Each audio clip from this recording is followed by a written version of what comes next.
Good evening my dear students. कैसे सभी लोग? मस्त। लास्ट के 16 to 17 डेज आपकी किस्मत को बहुत बदल सकते हैं। इन दिनों में आप अगर ठीक से पढ़ें और मेरी बताई हुई बात मान लें तो 200-250 नंबर आपके बढ़ सकते हैं। मीन्स आपके 450 मार्क्स आ रहे हैं तो 650 प्लस ला सकते हैं आप। 400 आ रहे हैं, 650 प्लस मार्क्स ला सकते हैं आप। बस आपने करना क्या है, सबसे पहली चीज़ ध्यान रखनी है कि आपकी बायो बहुत स्ट्रांग होनी चाहिए। कोई भी टेस्ट सीरीज़ अगर दे रहे हैं इमिडिएटली स्टॉप कर दें उसको। प्रीवियस ईयर क्वेश्चंस, इससे पिछली साल तक हम बोलते थे लास्ट 10 ईयर्स लगा लीजिए, 15 ईयर्स लगा लीजिए, अब नहीं लगाने की ज़रूरत है क्योंकि पैटर्न इज़ टोटली चेंज्ड।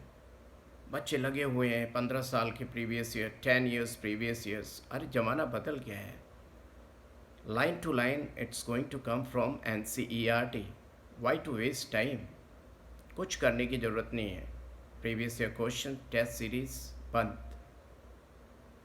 आपने क्या करना है, NCERT बायो को लाइन टू लाइन एकदम पढ़ डालिए। खुद से सोचिए क्वेश्चन क्या आ सकता है। नहीं सोच सकते हैं, लीव इट, अच्छे से पढ़ लीजिए। जहाँ कन्फ्यूज़न होता है सुबह उठकर, मैंने बताया ना आपको पिछले वीडियो में, सुबह उठकर देखिए आप कहाँ भूलते हैं, कौन सी चीज़ मिक्स होती हैं, उन चीज़ों पे ध्यान दीजिए क्योंकि वही चीज़ें जो आपकी मिक्स होती हैं तो सिर्फ आपकी ही नहीं होती हैं, अदर स्टूडेंट्स के साथ भी वही होता है और वही मार्क्स डुबाएंगी।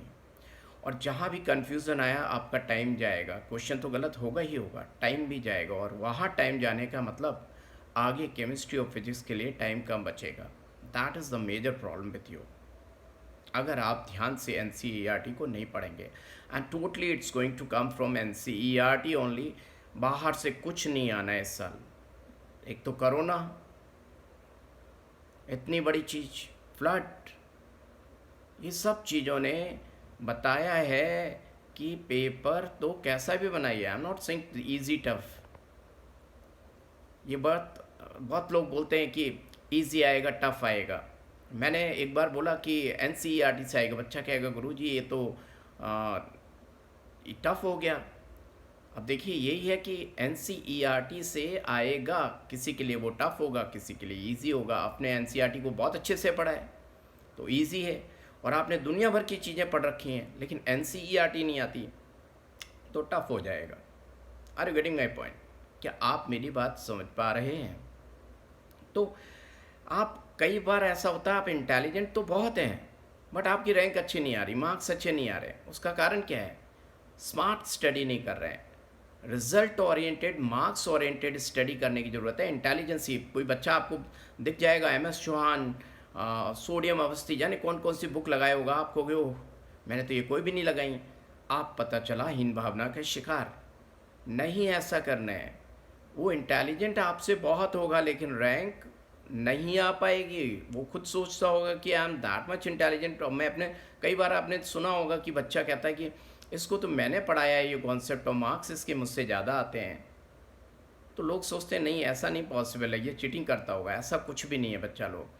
मार्क्स लाना अलग चीज़ है और इंटेलिजेंट होना अलग चीज़ है। दोनों दो डिफरेंट चीज़ हैं। कई बार कई स्टूडेंट्स बहुत ज़्यादा इंटेलिजेंट होते हुए भी मार्क्स नहीं ला पाते हैं और नीट में अक्सर ऐसा होता है। पिछले साल भी ऐसा हुआ, 2 टॉपर ऐसे आए जिनकी मतलब किसी को खबर नहीं थी, जिन पे लोगों ने सोचा था कि रैंक लाएंगे, उनमें से कोई नहीं लाए। बिकॉज यही कंडीशन कि उन्होंने NCERT को बहुत ज़्यादा इंपॉर्टेंस नहीं है, हाई फाई चीज़ के पीछे पड़े रहे। तो मार्क्स कैसे लाना है? NCERT बायो की बहुत अच्छे करिए। जितनी अच्छी बायो होगी, एक्यूरेसी अच्छी होगी तो डेफिनेटली आपकी स्पीड अच्छी होगी, वहाँ पे टाइम बचेगा। तो केमिस्ट्री में पूरी केमिस्ट्री, फिजिकल केमिस्ट्री के जो एग्जाम्पल्स हैं NCERT के वो अच्छे से पढ़ लीजिए, कॉन्सेप्ट आपको आते हैं।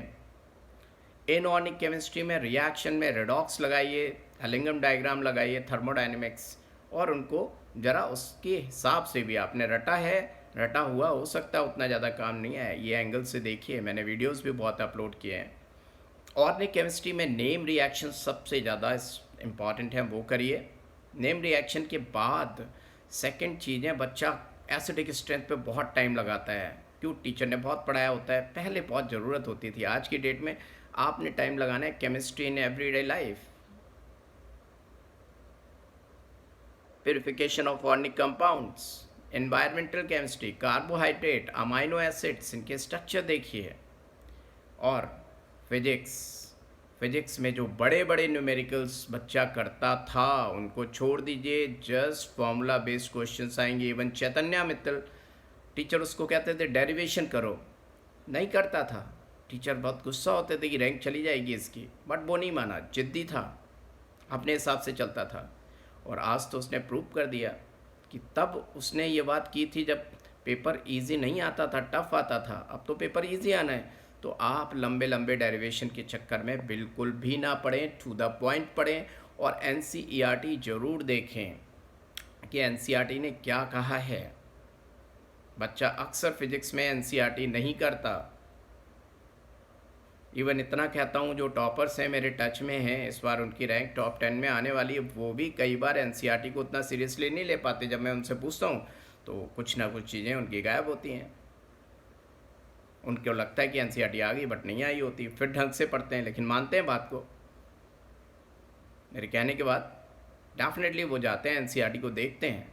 और आप जिनको मैं नहीं जानता हूँ, आप मेरा वीडियो अगर देख रहे हैं तो ध्यान रखिए, इन बातों का बहुत ध्यान रखिए कि क्या करना है हमें, क्या नहीं करना है। दूसरा, इस लास्ट मोमेंट में अभी मेरे पास कई बच्चों के फ़ोन आए कि सर हम तो बीमार हो गए, 2 दिन तो मेरे ऐसे ही चले गए। तो सरल स्वभाव रखिए, बहुत अपनी लाइफ को कॉम्प्लिकेटेड नहीं करिए, ऑक्सीजन लेते रहिए, दम घुटने वाली पढ़ाई मत करिए। वो पढ़ाई आपको अच्छा रिजल्ट नहीं देगी। लास्ट मोमेंट में आप अगर अंतरात्मा से कमज़ोर होते चले गए तो वो आपको नुकसान पहुंचाएगी। और एक तीसरी बात, डरिए नहीं। अगर आपके 300 मार्क्स भी आ रहे हैं और इस फंडे को अपनाते हैं आप, तो आप 250-300 मार्क्स ले आएंगे। मतलब आपको गवर्नमेंट सीट मिल जाएगी। 300, even 300 marks you are getting in your examination, whatever the examination you are giving in your coaching and any from any place you belong, and whatever the examinations you are giving in whatever the particular coaching, doesn't matter. Just focus on NCERT. Are you getting my point? इतनी चीज़ें करिए, आपकी rank 100%, आपके marks 200-250 marks 100% उछल कर आएंगे आपके examination में। राइट? All the best.